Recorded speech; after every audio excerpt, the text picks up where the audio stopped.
Hello besties, my name is Vivian Tu, I'm your Rich BFF and your favorite Wall Street girly, and today I'm gonna do a story time. A story time about how I chopped off part of my finger on my 25th birthday, how it grew back, and why you should care. It goes without saying, this was possibly the worst birthday party I've ever had in my entire life.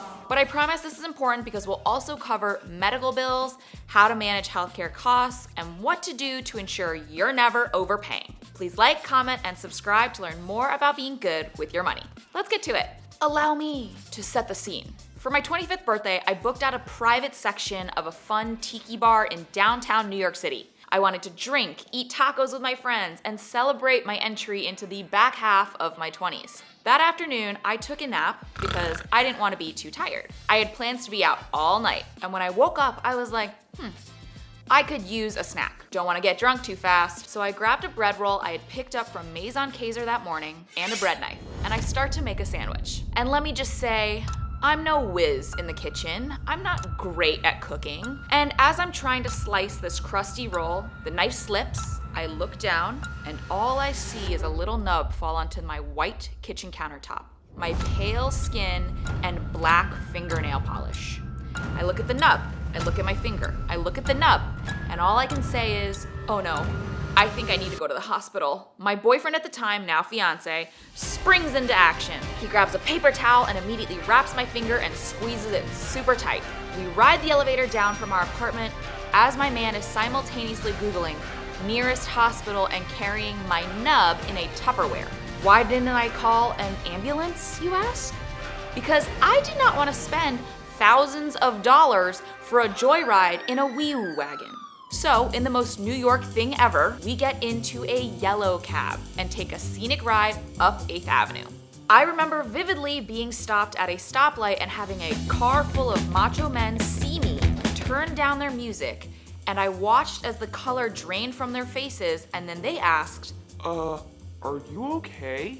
My entire hand was covered in blood, and I was indeed not okay. We arrive at the Mount Sinai emergency room, and at this point, I am hysterically sobbing. The shock had worn off in the cab, and my finger hurts. Your fingertips have a zillion nerve endings, and all of mine are straight up not having a good time.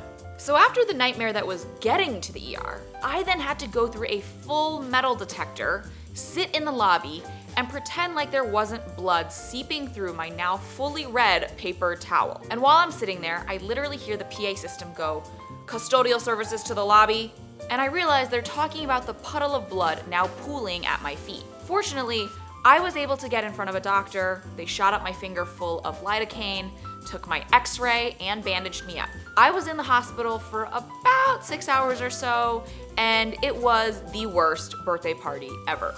However, over the next few months, my finger literally regenerated. But the most insulting thing about this whole experience, a month later, I got sent a $16,000 bill for my little surprise party at Mount Sinai. Fortunately, I had good insurance, so I didn't owe nearly that much. But my responsibility still ended up being about $1,300. And that, my friends, is why I always recommend for us to have a savings and an emergency fund to ensure that you're taken care of in case something bad like this happens to you.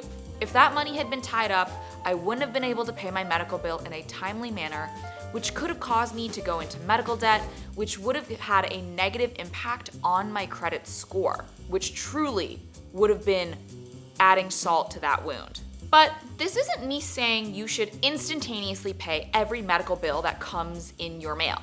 In fact, 80% of medical bills have errors. So here's what you should do anytime you get a medical bill. First up, you're gonna ask for an itemized medical bill. Like I mentioned, 80% of medical bills have errors, so you wanna ensure that you weren't double charged or billed for something that you didn't get. Personally, I've done this and have had charges magically just fall off because they were actually coded wrong. 2, call, do not email. Yes, I'm speaking to you, millennials, and politely ask questions that force the provider to tell you what waivers, discounts, or relief plans are available, such as, which of these fees can be waived? I know many hospitals have medical bill relief plans and charity care. Can you tell me about yours? What discounts do you offer for financial hardship? 3. Ask if they have payment plans available. Mention that you'd love to be able to pay the bill off in full, but would only be able to do so if some of the fees were waived. This helps to incentivize an administrator to cut you a break if your earlier questions didn't work. 4. Keep in mind that most medical practices will work with patients to set up monthly installment plans without interest in which you pay what you can until the bill is paid off. And 5. Last but not least, most hospitals in the US are non-profits, which means they have to have financial assistance or charity care policies. If you make below a certain amount of money, the hospital legally has to waive your medical bills. All you have to do is type your hospital's name plus financial assistance, and it should be the top link. What you want to look for is their financial assistance page and application. Let's click on the policy. And from here, you'll find a sliding scale that shows your hospital's income thresholds.